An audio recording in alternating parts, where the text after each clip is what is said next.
Jadi, saya berharap semoga masyarakat kita masih ingat bahwa angka kesembuhan tidak perlu ditonjolkan, ya. Biar masyarakat itu tahu dan takut bahwa yang mati itu banyak, angka kematian kita tertinggi, Ya. gitu. Ya. Ya, terus penyebarannya pemerintah jangan sekali-kali membantu virus untuk semakin menyebar dengan cara menciptakan kerumunan.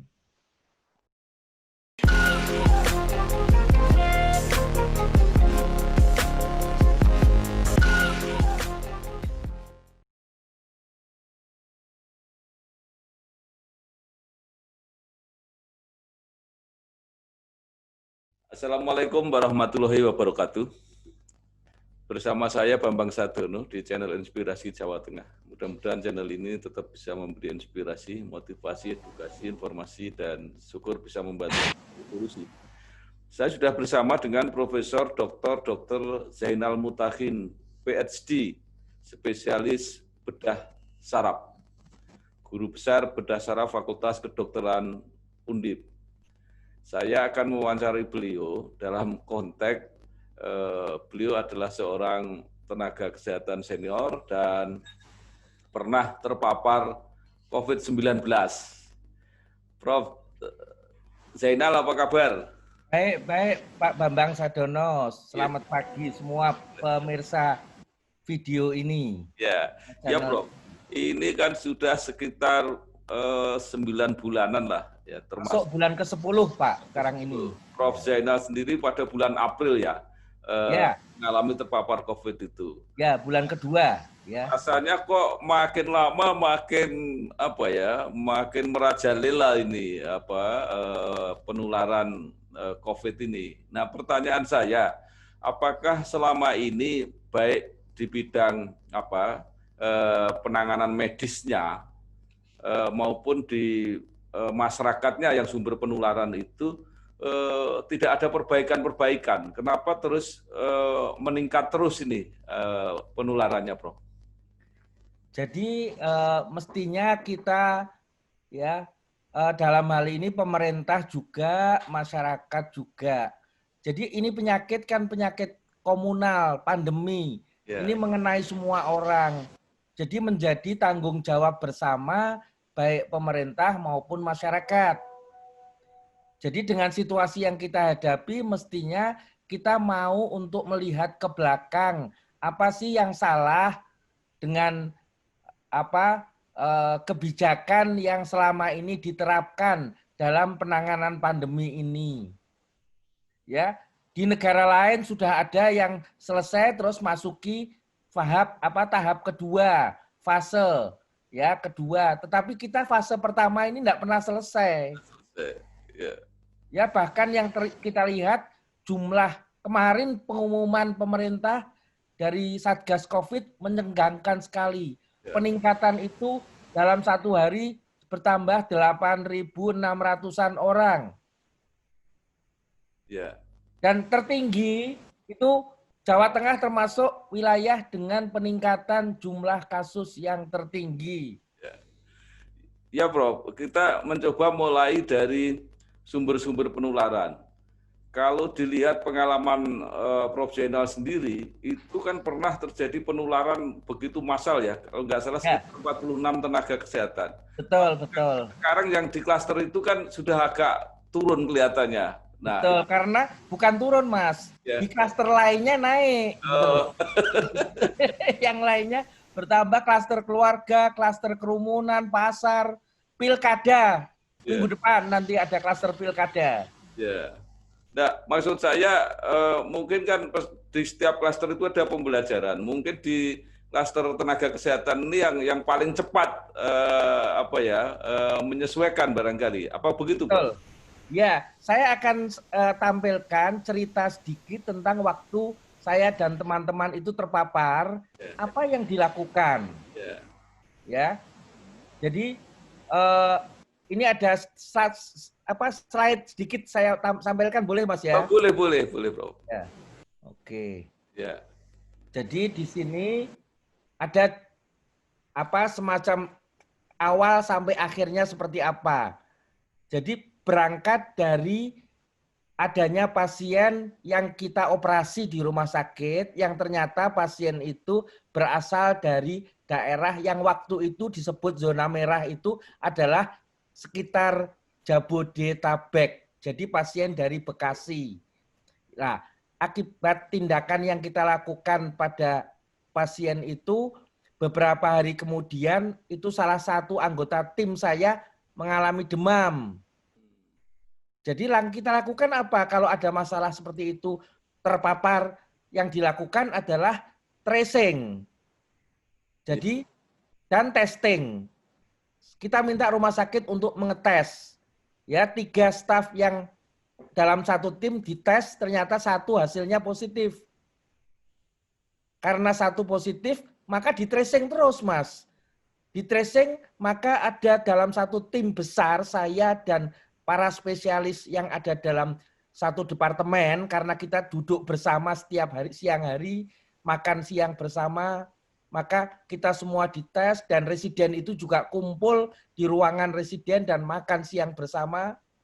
Maka dari hasil tracing dan testing itu ada 46 tadi. Tapi 46 itu dari beberapa klaster. Klaster saya sendiri ada 20 orang. Yaitu 16 residen, dokter PPDS, dan 4 spesialis.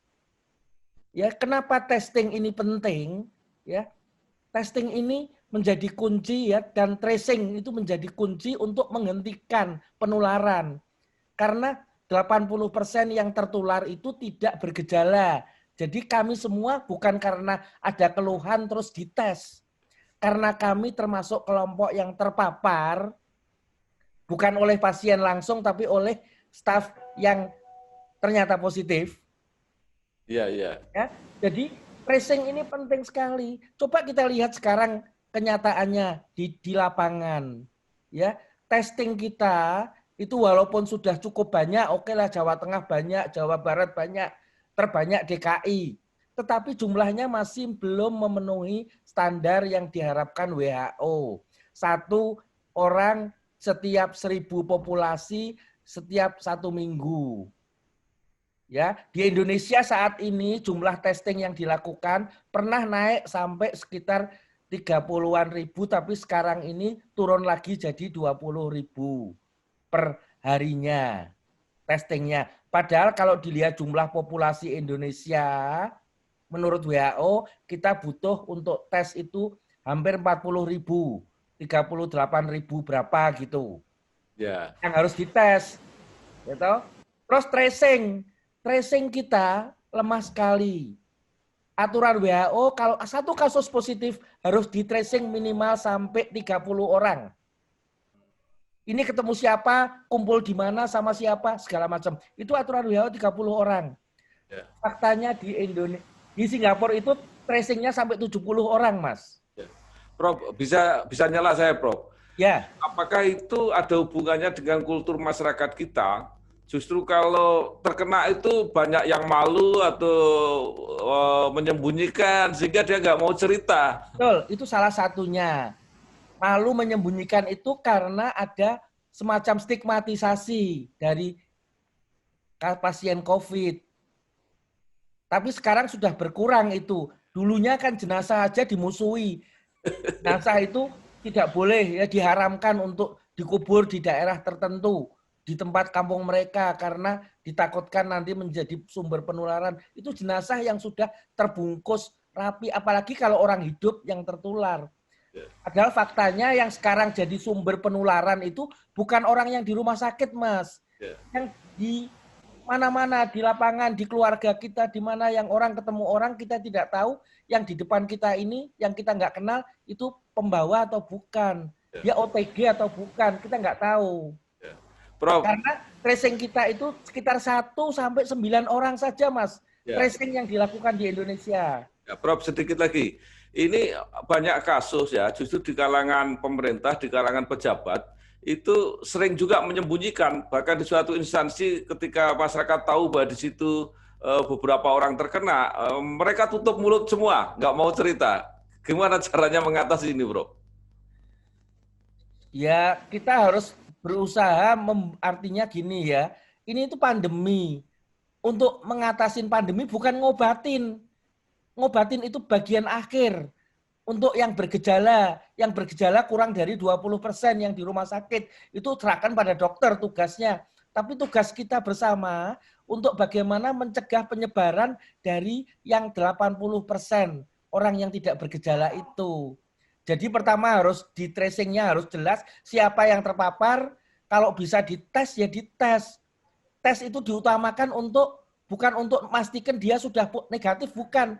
Banyak negara yang tidak melakukan tes ulang untuk yang sudah terpapar selama dia 2 minggu, kalau tidak bergejala 2 minggu plus 2 minggu lagi itu sudah bebas. Dianggap virusnya sudah hilang, tidak bisa menularkan lagi. Tidak harus dites lagi. Karena tes itu diutamakan untuk mereka yang suspek ini sekarang. Ya, Prof. Itu satu. Ya. Terus satu lagi Mas Bambang, yang kedua yang membuat masyarakat tidak takut, masyarakat tetap berbesar hati, bersemangat untuk berkumpul, itu angka kesembuhan.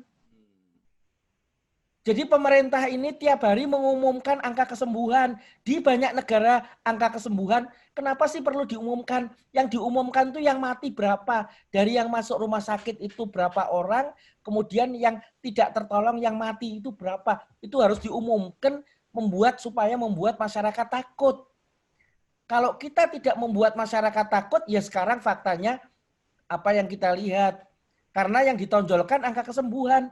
Kenapa enggak perlu ditonjolkan? Yang OTG itu pasti sembuh deh. Ya, dan tidak usah dites lagi, kita sumber daya tes kita yang kurang. Terus tes rapid itu harus dihapus, Mas. Ya, iya. Tes rapid itu menyesatkan. Ya, ya karena apa?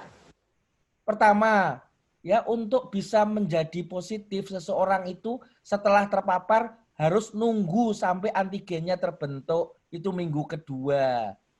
Terus banyak sekali kasus yang berarti akibatnya adalah negatif palsu, Mas. ya, iya. Saya negatif tapi saya nularin orang. Ya. Baik, Prof. Sekarang kembali ketika Prof. Zainal dan teman-teman terpapar itu. Nah, katanya kan itu jadi pelajaran ya, kewaspadaan. Betul, ya. Sehingga kalau di lingkungan medis itu sudah nggak terulang lagi itu kelihatannya pengalaman seperti itu. Betul, Jadi Prof. apa yang kita tarik pelajarannya, karena waktu itu kita semua itu sudah melakukan 3M-nya sudah. Masker sudah, mencuci tangan sudah, menjaga jarak.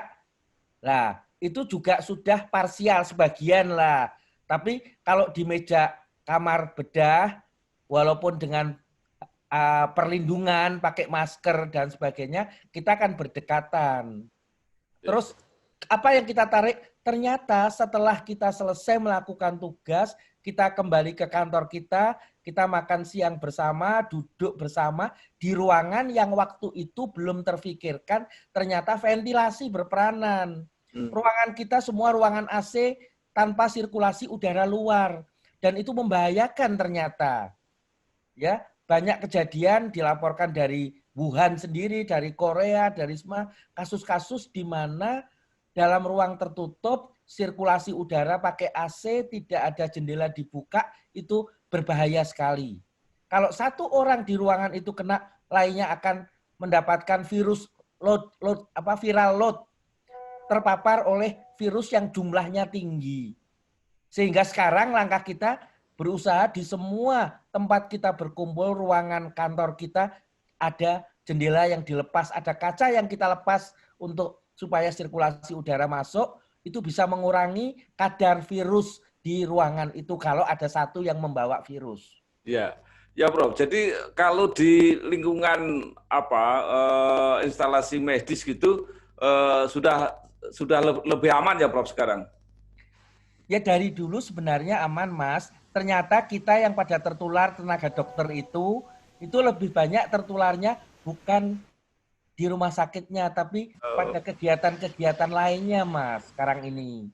Ya. Dia di poliklinik ketemu pasien, itu sudah dicoba dengan perlindungan. Ya. Toh? Tetapi toh tetap ada saatnya di mana kalau kita mau makan, kita di ruang istirahat itu kan buka masker, Betul. Ya, ya. ya, Sehingga ruangannya harus mendukung, ya. Ada beberapa tadi pengalaman itu menjadi kita harus melakukan sesuatu. Dan yang saya lihat kalau di tenaga medis sudah artinya kita sudah punya pengalaman itulah, betul seperti kata Mas Bambang. Ya, kita sudah bisa menghindari. Kalaupun ada yang masih tertular itu kebanyakan dari luar lingkungan rumah sakit. ya. Prof, ini di masyarakat ini supaya membantu mereka menghindari potensi penularan. Ini kan banyak apa ya? Sebagian apakah itu mitos atau apa gitu ya. Jadi dulu awal-awal kita kan menganggap bahwa di udara kita itu penuh virus, sehingga kemudian orang jalan-jalan juga disemprot. Itu gimana itu, Prof? Itu juga sebenarnya menurut WHO itu konyol. Ya, karena yang penting itu bagaimana menjaga yang tertular kan manusia. Kalau di situ ada manusia, bagaimana supaya tidak tubuh kita ini tidak menyentuh, ya. Kalau di jalan, kalau itu tidak ada orang lain, tentunya tidak ada risiko. Orang itu sendirian dia tertular dari siapa? Bukan dari udara. Droplet itu misalkan yang paling kecil kita anggap penularan bukan droplet tapi penularan secara aerosol. Aerosol itu berapa jauh sih? Sekitar 8 sampai 10 meter, Mas. Kalau dropletnya bisa sekitar 2 meter, ya tahu sampai 1 meter sampai 2 meter. Ya, Jadi kalau kita sendiri itu biasanya pribadi itu tertularnya karena tangan kita menyentuh sesuatu, barang yang kita pegang, bingkisan yang kita terima dari orang lain, ya, alat-alat yang kita pakai. Jadi itu saja yang dijaga kebersihannya. Disemprot boleh HP-nya. Kacamata ini kalau saya pulang langsung mandi itu kacamata ikut dimandiin, HP-nya ikut dimandiin gitu, Mas. ya. Prof, itu kan apa ya? Virus itu kan masuk melalui mungkin mulut, hidung dan Betul. mata ya. Jadi yang harus dilindungi yang utama yang itu ya, Prof. Jadi pernapasan jelas utamanya di situ. Terus setelah pernapasan itu selaput lendir, Mas. Selaput lendir itu ya lidah kita, hidung kita, dan mata kita. Jadi bagaimana tangan yang kalau kemungkinan tangannya ada virus, tangan ini jangan nyentuh apapun. Dan tangan harus sering dicuci. Ya. Itu Nah, kuncinya di situ ya. untuk menjaga pribadi. Tapi mencegah penyebaran ke orang lain itu ternyata difasilitasi oleh pemerintah, Mas. Kok bisa begitu? Virusnya tuh dibantu supaya cepat nyebar oleh pemerintah dengan keputusan membuat libur-libur panjang. Oh, ya. Kerumunan itu adalah bantuan utama dari pemerintah agar virusnya menjadi semakin nyebar. Kerumunan apapun. Ya. Prof, ini pertanyaan yang sering mengganggu minimal pada saya. Itu berapa lama sih usia virus itu kalau di udara itu sehingga kita perlu khawatir terus gitu? Ya, kalau menurut dari penelitian WHO sih tidak lama, Mas. Itu sekitar mungkin antara 8-10 jam. Tetapi bukti-bukti yang ada dari kasus yang dipelajari di surveillance Ya, itu, ya ini kejadian di Cina, ada bis yang perjalanan selama 4 jam, bis antar kota, tapi full AC tertutup jendelanya. Itu ada satu orang ya yang satu punya penyakit ini di dalam bus, kemudian ada orang lain yang tertular di bis itu, dan salah satu yang tertular itu dia naik 30 menit setelah yang sakit tadi turun, Mas. Tidak ketemu sebenarnya, tapi di dalam bis yang sama, jalan jarak 30 menit. Itu tertular orang ini. ya, ya. Jadi kalau ruangannya tertutup, risikonya lebih tinggi. Jadi prinsipnya bagaimana mengurangi risiko, menjauhkan jarak. Kalau mau deket jaraknya jangan lama-lama. Semua terkait. Tapi kalau jaraknya deket, maksimal 15 menit ketemu orang, jangan lebih. Ya. Ya toh. Kalau jaraknya jauh, makin jauh agak lama boleh, gitu loh, Pas. Ya. Nah, virus itu apakah dia berada di udara atau bisa menempel? Karena orang kan kadang-kadang sampai apa itu ATM aja dia takut Betul, nutul. Mas. Ya. Betul, virus itu nempel, Mas. Oh. Virus itu bisa nempel dan di tempat nempel itu kalau ada orang lain yang menyentuh di situ kan berpindah tangan. Kalau tangannya belum dicuci nyentuh. Tetapi gini, orang tidak akan sakit kalau viral load-nya itu kecil, daya tahan tubuhnya baik. Jadi untuk mengatasi virus ini semua upaya harus dilakukan, tidak bisa salah satu. Jadi menaikkan daya tahan tubuh perlu, tetapi juga menurunkan viral load, mengurangi paparan perlu. Kalaupun terpapar, virusnya yang masuk itu sesedikit mungkin Iya. supaya jangan sakit. Jadi bagaimana supaya jangan terpapar? Yang pertama. Kedua, kalau terpaksa terpapar, maka terpaparlah dengan virus yang sesedikit mungkin. Dan satu, supaya jangan sakit, jangan bergejala, daya tahan tubuhnya dibuat sebaik mungkin. Terus kalau sudah ternyata mau tidak mau kita bergejala, ya bagaimana gejalanya seringan mungkin. Kalau terpaksa gejalanya tidak ringan, harus masuk rumah sakit, bagaimana supaya jangan mati. Ya, ya. Jadi Ya. perlu banyak lapisan di depan kita, lapisan-lapisan untuk mencegah penularan ini. Nah, Istilahnya apa ya? Di depan kita itu banyak dibuat pintu yang berlapis-lapis, dan salah satu yang terdekat dengan kita adalah pintu langkah-langkah pribadi 3M tadi itu. Itu yang terdekat. Tapi yang paling jauh, pintu yang paling di depan sana itu tugas pemerintah. Bagaimana virusnya supaya jangan dikasih kesempatan untuk menyebar. ya Prof. Sekarang pertanyaan saya selanjutnya. Virus itu kan ada di dalam tubuh manusia. Ya, Kemudian dia meninggal. Nah, kalau meninggal itu berapa lama itu? virusnya ikut mati, Mas, langsung. Dia nggak bisa hidup, toh. Ya, Terusnya kan masyarakat yang mati kan ditangani secara COVID. ya, Atau yang dianggap dia belum jelas negatif positif, situasi pandemi mengharuskan semua yang belum jelas itu dianggap positif. ya. Nah, Untuk nyelamatin orang yang ngurusin jenazah itu, untuk nyelamatin dokternya. ya. Nah, itu kan Nggak lama, Mas. Kalau dia bertahan di dalam tubuh, kalau tubuhnya mati, dia ikut mati nanti, Mas. ya. Jadi tidak perlu dikhawatirkan buat itu akan menularkan lagi gitu ya, Prof? Tidak bisa. Wong orang mati tidak bisa, Mas. Yang Ya, bisa orang hidup yang nularin, Mas. ya. Tapi kenapa pertanyaannya kok apa ya begitu begitu ketat protokolnya itu? Itu tadi protokol yang ketat itu untuk mencegah jangan sampai virus yang masih ada di tubuh yang sakit ini bersempat untuk berpindah ke orang yang hidup, Mas. Jadi protokolnya ketat.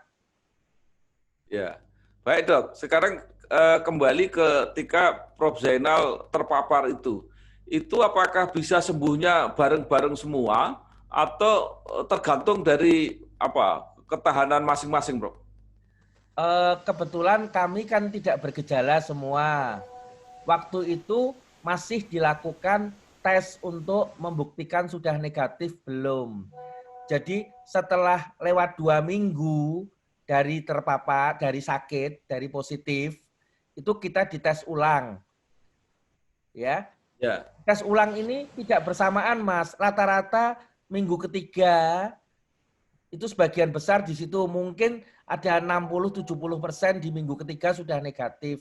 Tapi ada beberapa teman yang menunggu sampai positif negatif itu ada yang minggu keempat, ada yang sampai minggu ke-8, Mas.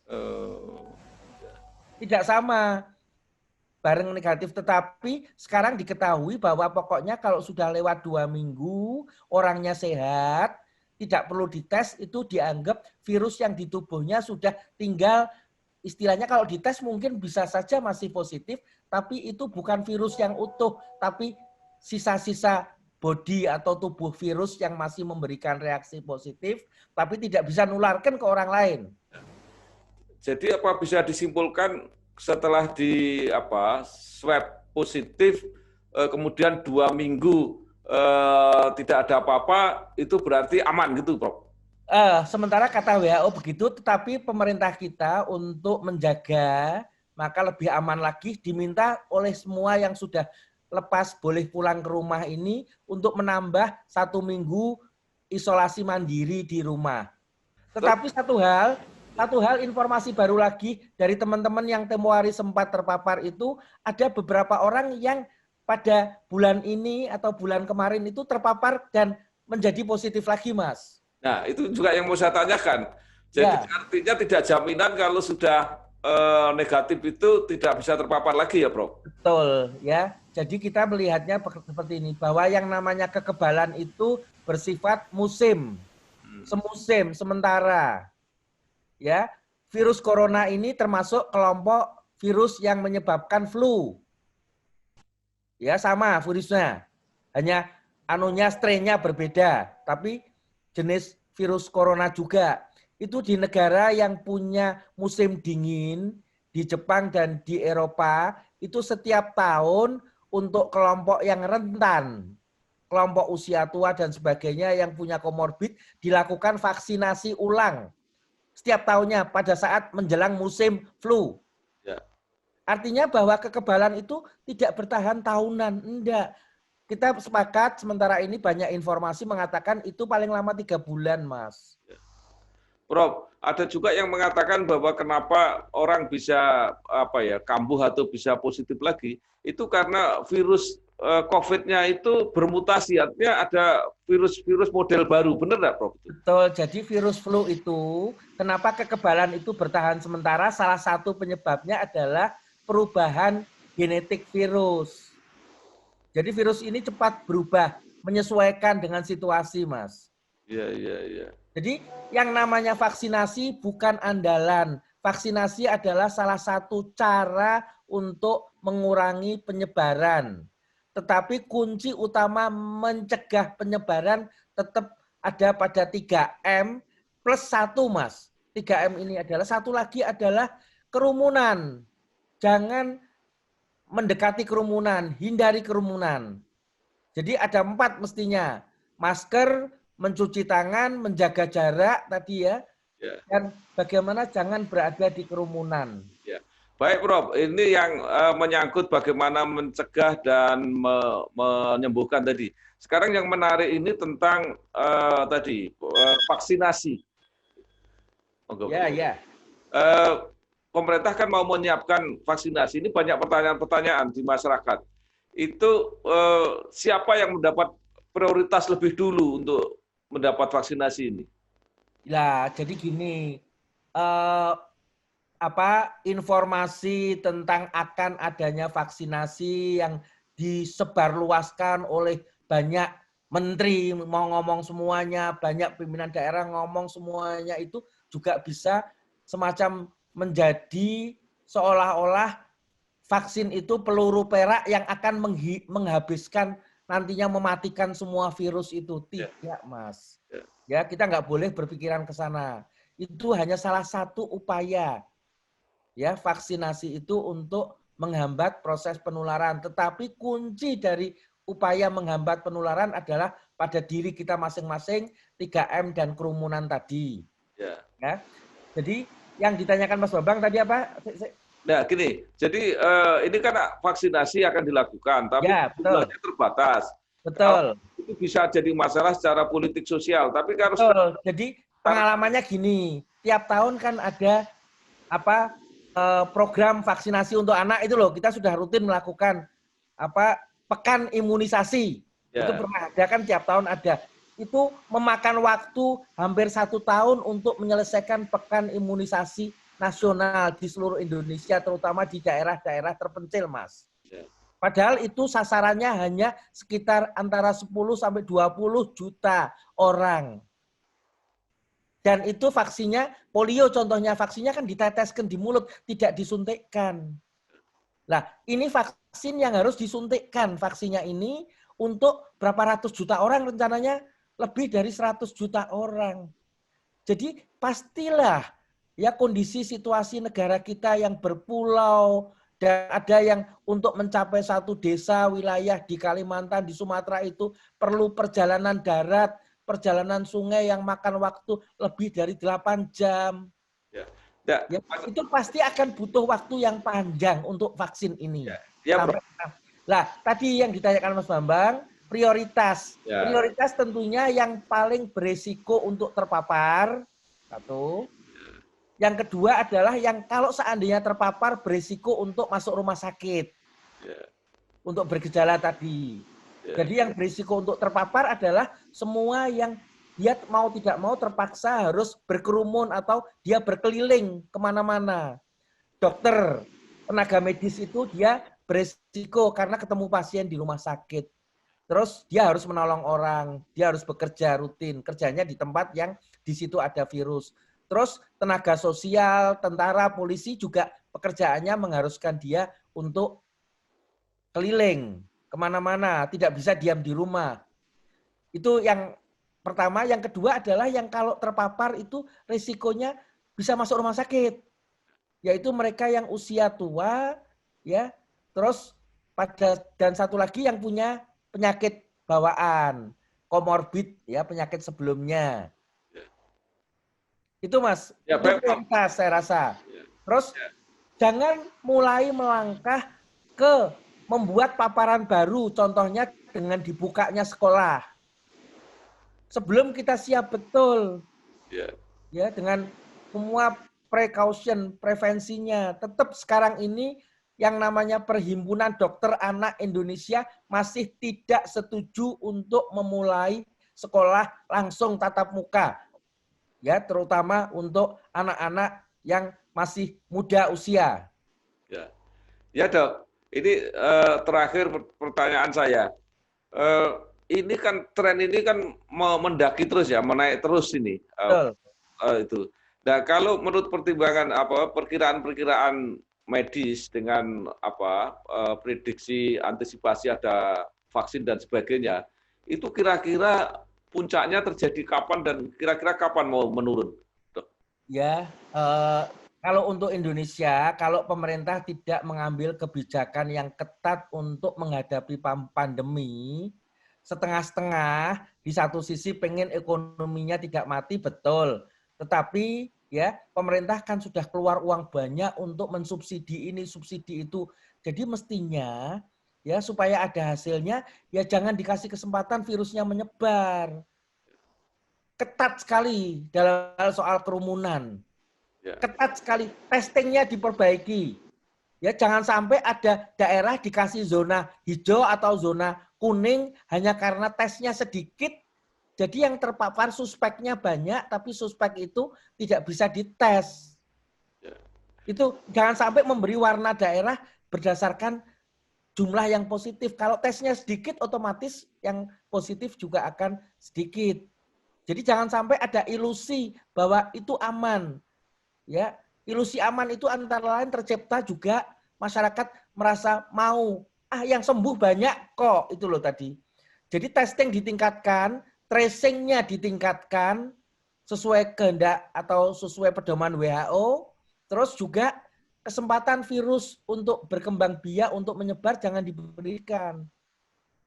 Kalau kategori zona-zona itu bagaimana Prof? Ini malah ada yang mengatakan karena terlalu merah sudah zonanya hitam gitu. Gimana? Tahu enggak Mas ceritanya? Banyak wilayah karena keinginan dari pimpinan daerah supaya zonanya jangan merah, itu tes yang dikembangkan di situ tesnya jangan banyak-banyak melakukan tes PCR, tes swab jangan deh, tes PCR-nya dibatasin, yang diperbanyak tes rapidnya saja. Itu saya khawatir untuk supaya bisa melaksanakan pilkada, zonanya dibuat zona yang aman.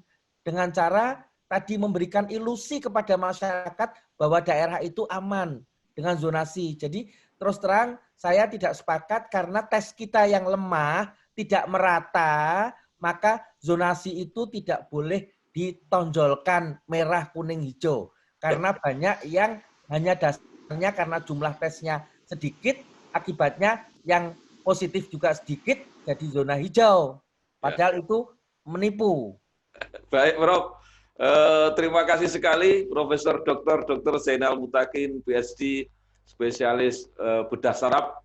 yang telah membagi pengalaman pribadi maupun pengetahuan medisnya, mudah-mudahan membantu kita semua untuk makin mengurangi yang terpapar COVID. Jadi saya berharap semoga masyarakat kita masih ingat bahwa angka kesembuhan tidak perlu ditonjolkan, ya. Biar masyarakat itu tahu dan takut bahwa yang mati itu banyak, angka kematian kita tertinggi, gitu. Ya, terus penyebarannya pemerintah jangan sekali-kali membantu virus untuk semakin menyebar dengan cara menciptakan kerumunan.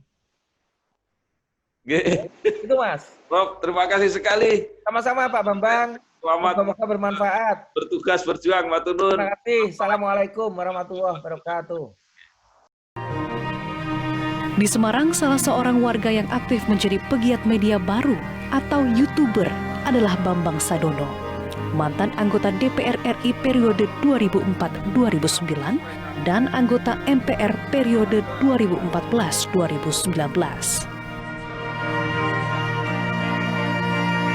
Sosok yang pernah malang melintang di dunia pers ini aktif membuat konten edukasi politik dan promosi kebudayaan yang disiarkan lewat kanal YouTube-nya Inspirasi Jateng dan Inspirasi Bangsa.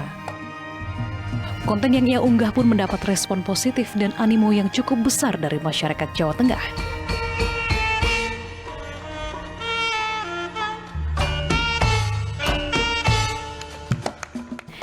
Hingga kini, Bambang Sadono telah mempublikasikan lebih dari 50 video dengan 39.000 pengikut.